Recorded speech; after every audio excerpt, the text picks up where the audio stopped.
안녕하십니까. 척추박사 닥터강입니다. 반갑습니다.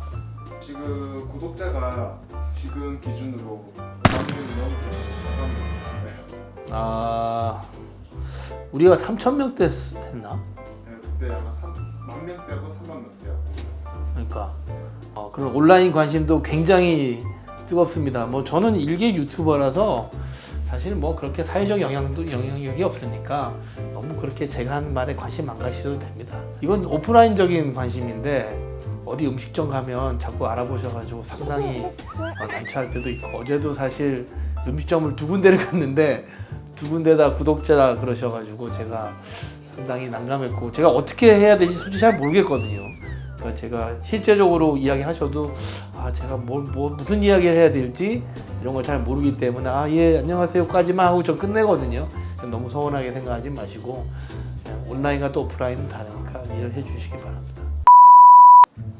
나이가 지금 51인데 귀엽다는 이야기를 하시는데 몸둘바를 잘 모르겠고 뭐 어쨌든 감사합니다. 나이에 맞지 않게 봐주셔가지고 그러신 것 같고, 싫어하는 척추 번호가 뭔가, 사실 뭐 싫어하는 척추 번호는 없는데 손댈 때 좀 짜릿짜릿한 데는 있죠. 1번하고 2번 척추는 상당히 위험합니다. 거기 건드릴 때는 사실 의사도 손을 떨거든요. 굉장히 고민하고 막 겁내하면서 하고, 또 한 군데 어디냐면 흉추, 가슴뼈하고 요추가 만나는 부위는 흉요추부라고 하는데, 그쪽에 이제 우리들이 그 고깃집 가면 먹는 갈매기살, 그 손은 횡격막을 뭐라 하는지 갑자기 생각이 안 난다. 그게 붙는 자리예요. 횡격막이 붙는 자리입니다. 그 붙는 자리는 사실 폐도 건드려야 되고 복부도 건드려야 되는 복잡한 부위거든요. 그 두 부위가 사실 척추하는 의사한테는 제일 따끈따끈한 부위가 아닐까 생각합니다. 답이 됐는지 모르겠습니다. 여기 보면 여기 두개골이 만져지다가 갑자기 쏙 들어간 데가 있어. 여기가 1, 2번이에요. 여기는 누가 몽댕이로 치잖아요. 그러면은 잘못하면 죽을 수도 있어. 이 부위. 영화에서 보면 막 기절시킬 때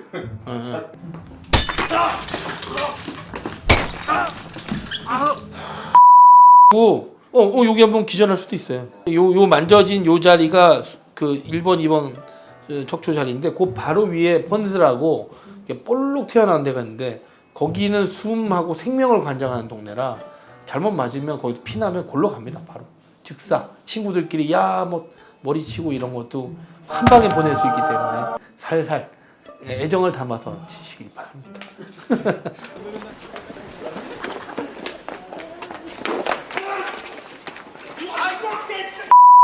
최국 선생이 뭐 시원하게 준다고 이게 탁 돌리는 거 있잖아. 따락 소리 나는 거. 그 카이로프랙틱에서 많이 하거든요. 그런데 카이로프랙틱 하다가 사망하는 사람이 가끔씩 있어요. 왜냐하면 이 척추 동맥이 올라가는데 그게 이제 약해져 있거나 하면 찢어지면 박리가 확 되는 순간 그냥 골로 가거든. 그러니까 도수치료나 그런 카이로프랙틱 그런 것도 굉장히 조심해서 전문가가 해야지, 뭐 많이 안 해본 사람이 하거나 아주 운이 안 좋으면 전문가도 환자를 골로 보낼 수 있으니까 조심해야 된다. 이렇게 생각합니다.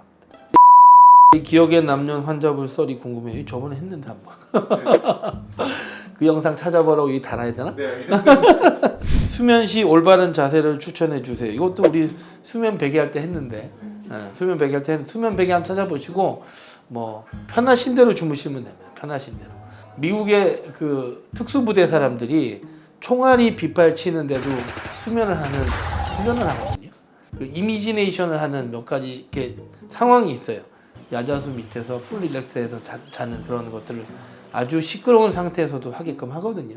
그러니까 그렇게 수면을 안 하면 사실 정상적인 전투가 안 되니까 여러분도 그런 릴렉스를 하는 게 중요하지, 자세는 뭐 하고 싶은 대로 하시면 돼요. 그리고 이거 그때 강지성 척추염도 이야기했었지. 특별한 병이 있으면 사실 수면 시의 자세가 중요하지만 그런 거 없이는 그냥 주무시고 싶은 대로 주무시면 된다. 특히 척추하는 원장님들이 이제 하지 말라 이렇게 얘기를 할 거고, 어깨 쪽에 슬랩이라고 관절와순 파열이라는 게 있거든요. 그게 있으면 사실 옆으로 주무시면 굉장히 아파요. 아프기 때문에 할 수가 없는 거지, 가능만 하다면 어떤 자세로도 가능하다 이렇게 보시면 됩니다. 키는 유전인가요? 아이는 특별한 이벤트가 없다고 가정했을 때 아빠, 엄마 유전이 맞나요? 청소년기 성장 호르몬만 내면 키가 크나요? 1900년대 초반에 프랑스 평균 남자 신장이 161인가 그랬어요. 그때는 사실 평균 수명도 짧잖아요. 뭐 영유아 사망률 굉장히 높고 언제 내가 갈지도 모르고 그래서 옛날에 60 살았으면 오래 살았다고 환갑잔치 해주는 게 그때까지 산 사람이 별로 없어서 그랬거든요. 그러니까 영양도 안 좋고 언제 죽을지도 모르고 병도 걸리고 소아마비 이런 게 뭐 아주 많았기 때문에 사실 키성장이 옛날에는 많이 안 됐죠. 요새는 영유아 사망률 거의 없고 다 잘 먹고 잘 자고 하니까 엄청 크게 되는 거거든요. 그러니까 제일 중요한 건 유전보다 그 160짜리의 유전이 지금은 안 그럴 거 아닙니까? 그러니까 유전보다 더 중요한 건 생활 환경, 식습관, 그 운동 정도가 더 중요하다. 저는 그렇게 생각하고 물론 엄청 작은 부모한테서 엄청 키 큰 사람이 나올 리는 없죠. 말단 비대증 그런 거 있으면은 뭐 이게 작은 사람이 크게 날 수는 있지만 그건 병이니까 그런 거 말고는 그렇게 생각하시면 되고 제가 집사람이 저보다 크거든요. 근데 우리 둘째가 173이 넘어요. 걔는 어릴 때부터 냉장고를 친구로 끼고 살았기 때문에 많이 먹었거든요. 그러니까 잘 먹으면 키가 클 수밖에 없다. 그리고 성장 호르몬 주사는 병적인 소견만 없으면 좀 지양하시는 게 좋고 성장 호르몬 주사를 잘못 맞으면 이 뇌하 수체가 헷갈려서 다른 병들이 올 수도 있으니까 꼭 의사 선생님하고 상의하고 처방을 받아서 맞는 게 좋겠다. 저는 그렇게 생각합니다. 뼈소리에 관한 질문인데 어깨를 반복적으로 사용할 때 똑똑 소리 나는 거 물어보셨고 견갑골 사이를 구부리면 스칭하면 척추 쪽에서 우두두 소리가 나는데 시원하다. 뭐 이런 카이로플렉틱 뭐 이런 이야기 하셨는데 카이로플렉틱 도수 치료 그런 거에 대한 기원을 대충 알아요? 미국에 어떤 사람이 턱에서 소리가 난 다음에 증상이 좋아지는 걸 보고 만든 거를 정골의학이라고 그러거든. 올소패스라고 그래. 올소패스. 그러니까 미국의 한방 비스무리한 거지. 미국은 그 올소패스를 정식 의학으로 등록해서 결국 의대로 합쳤어요. 왜냐하면 걔들을 그대로 놔두면 정도 관리가 안 되고 국민들이 의사를 서로 헷갈리게 볼 수 있거든. 그런 걸 다 없애고 통일 의사로 결국은 똑같이 면허를 주게 되는데 우리나라는 국민들을 헷갈리게 하고 있죠. 어떤 방식이든지 사실 국민들에게 혼동을 주는 그런 거는 사실 의학에서는 별로 좋지 않다. 제가 볼 때는 의학은 의사 쪽에 이 과학적 분석이나 아니면 한방 쪽에 뭐 나름대로 어드밴치가 있다면 잘 이렇게 어떻게 정리를 해서 면허를 정리하는 게 저는 좋다고 생각하는 사람 중에 한 명인데 의사 쪽에서 반대할 겁니다. 의사 쪽에 반대하는 이유는 한방에 이제 뭐 페이퍼나 이런 것들이 검증되지 않은 것들을 아마 이렇게 생각하면서 아마 반대를 하실 가능성이 높고 그래서 이거는 사실 출발 자체가 카이로프랙틱은 정골의학이나 카이로프랙틱 출발 자체가 약간 좀 우연히 일어난 아니면은 계측되지 않은 인과관계가 명확치 않은 이런 소위 말해서 논문으로 쓰기 어려운 일들을 조합해서 치료하는 걸로 결과적으로 나타난 거기 때문에 사실 의사들은 이 맞춰지는데 시원한 느낌이 난다든지 모두도 하면 좋은 느낌이 난다든지 이거는 느낌이잖아요. 느낌을 이야기하면 의사들은 무시합니다. 숫자로 안 나오기 때문에 그건 기분이 좋으면 하시고 저는 안 한다. 저는 추천하지 내 돈 내고 절대로 안 한다. 그게 제 생각입니다. 그리고 어깨를 반복적으로 할 때 소리가 나는 이유는 가장 우리 몸에서 활동량이 많으면서 불안정한 관절이 어깨입니다. 그래서 어깨는 우리 몸의 제일 어깨가 회전비가 복잡해요. 복잡하기 때문에 자꾸 소리가 날 가능성이 높습니다. 그래서 어깨는 소리가 나면 병적인 소견이니까 꼭 정형외과를 가시는 게 좋지 않을까. 그리고 그 다음으로 소리 많이 나는 게 무릎이거든요. 무릎도 근육축이 안 맞거나 아니면 뭔가 다리의 축이 비틀어져서 나는 소리이기 때문에 큐 앵글이라고 고관절에서 무릎에서 발목까지 내려오는 요 선이 있거든요. 그게 안 맞으면 슬개골이 소리가 날 가능성이 굉장히 높아요. 저번에 슬개골 운동에 대해서 영상을 찍었는데 거기도 똑같은 게 있으니까 링크를 달아서 설명을 하면 좋을 거예요. 척추관절 영양제 추천받고 싶습니다. 20대 MSM이 뭐야? 근데 영양제를 왜 드시려고 하시나?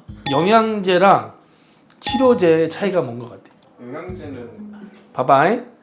영양제는 그냥 영양을 위한 거라고 생각하면 돼. 간단하게. 치료제는 치료를 위한 거잖아. 그럼 치료란 거는 뭐가 있어야 돼요? 부상. 아니지, 사람아. 통증이 어쨌든 간에 통증이 있어도 영양제 먹는 사람이 있잖아. 그게 아니고 치료제는 검증이 돼야지.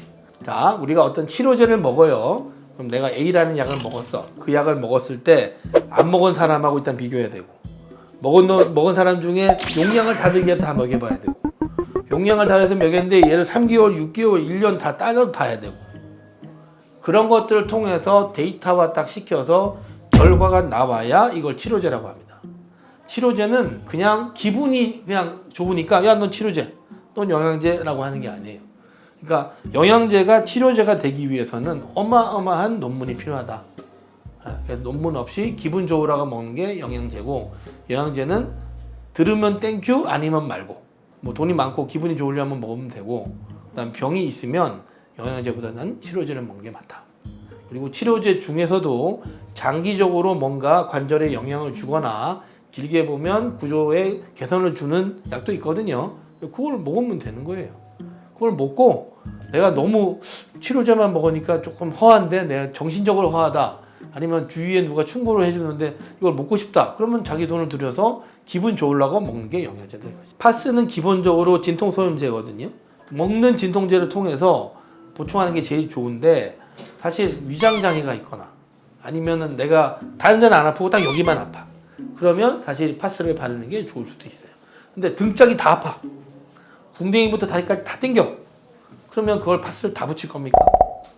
그러니까 국소적인 걸 할 때 파스를 쓰고, 내가 속이 아파서 약을 못 먹는다, 그러면 그때는 파스를 임시 방편으로 쓴다, 이렇게 생각하시면 될 것 같아요. 장기적으로 사용해도 큰 문제는 없어요. 그러니까 뭐 먹어서 장기적으로 문제되는 거랑 뭐 발라서 장기적으로 문제되는 거는 비슷비슷할 거고, 단 이제 파스도 잘 흡수되기 위해서 다른 제제가 들어있을 거 아니에요? 그게 접촉성 피부염을 일으킨다면 그 파스는 바르면 안 된다. 의대 전공에 관한 질문인데, 정형외과 전공 말고 다시 돌아간다면 어느 과를 선택하실 건가요? 정형외과를 선택한 특별한 이유가 있으신가요? 이과대학의 재밌던 술, 비교적 공부량이 많은 건 어떤가? 정형외과 말고는 할 게 없었어요.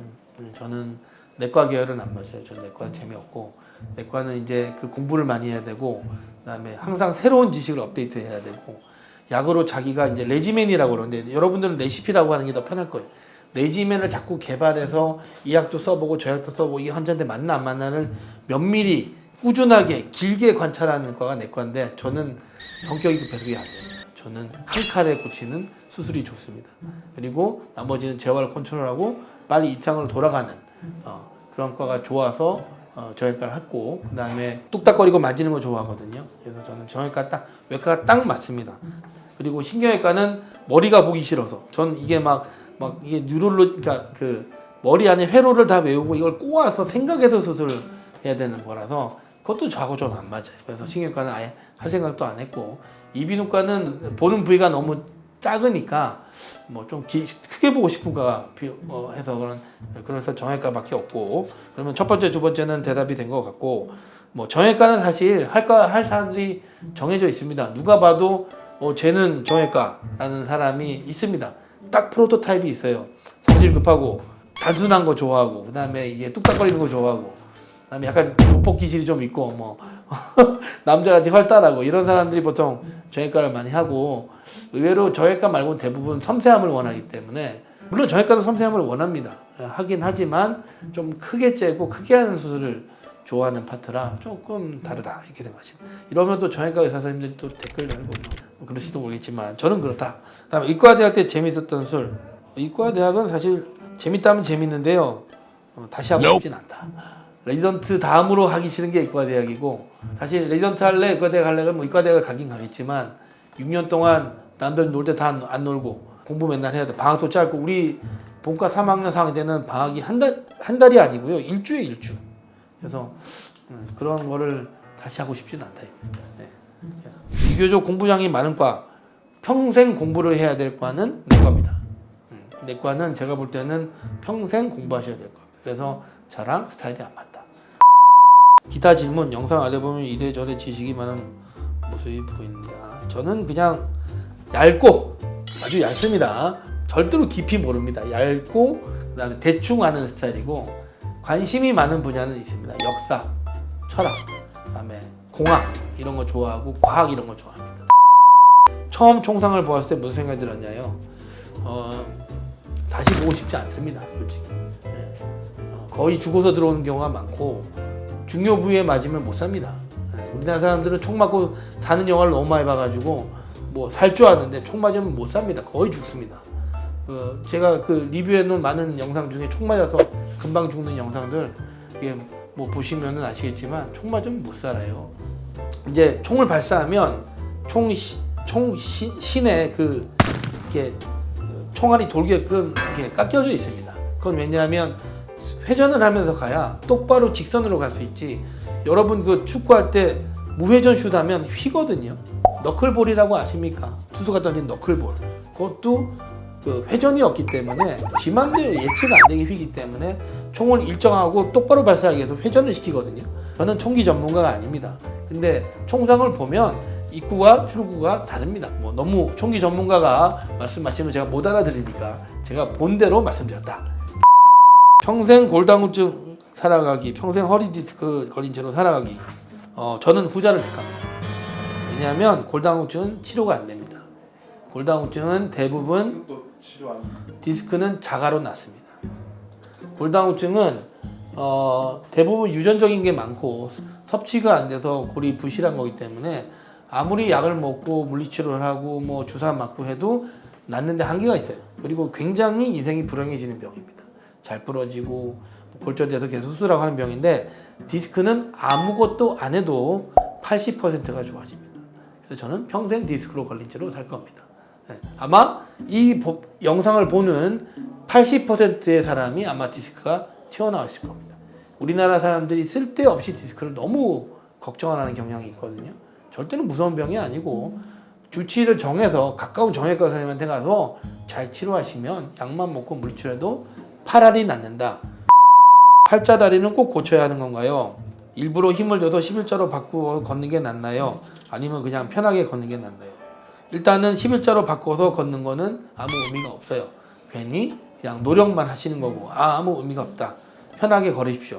그리고 팔자다리가 꼭 고쳐야 되는 건 아닙니다. 그 각도에 따라서 다른 거고 뭐 오자다리가 어마어마하게 심한 뭐 비타민 D 그룹병 같은 경우는 아주 심하게 휘거나 브라운트시 병이라고 안이 이렇게 주저앉는 병이 있거든요.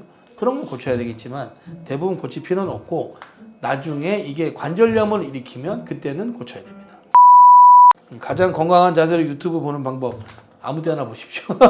제일 좋은 방법은 누워서 거치대를 보고 보는 게 제일 이렇게 했다가 뭐 이렇게 했다가 하는 게 제일 좋지 않을까 이렇게 생각하고 골절에도 종류가 있던데 어떤 골절이 예후가 가장 안 좋은 건가요? 에너지가 많이 받아서 된 골절이 안 좋습니다. 에너지가 많이 받으면 살이 터지면서 개방성 골절이 되거나 아니면 뼈가 빠스라지는 병이 있어요. 그걸 분쇄골절이라고 그러거든요. 얼마 전에 제가 유튜브 봤는데 말은 분쇄골절이 되면 죽인다고 그러더라고요.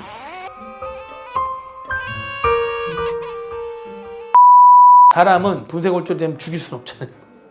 붙여는 놓지만 아주 회복하기 어렵다.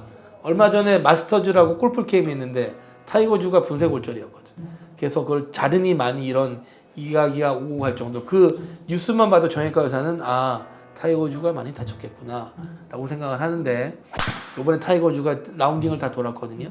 대단한 겁니다. 타이거즈도 훌륭하지만 성적이 9 오버 파인데도 불구하고 타이거즈가 퇴장할 때 기립박수 쳐준 미국 시민이 더 우승하다고. 그 미국 사람들은 그 사람이 걸어온 길에 대해서 박수 쳐주고 응원해줬단 말이에요. 우리나라도 그런 문화가 시민의식이 성숙해서 빨리 그런 문화가 남의 거를 존중해주는 문화가 됐으면 좋겠다는 게 제 생각입니다.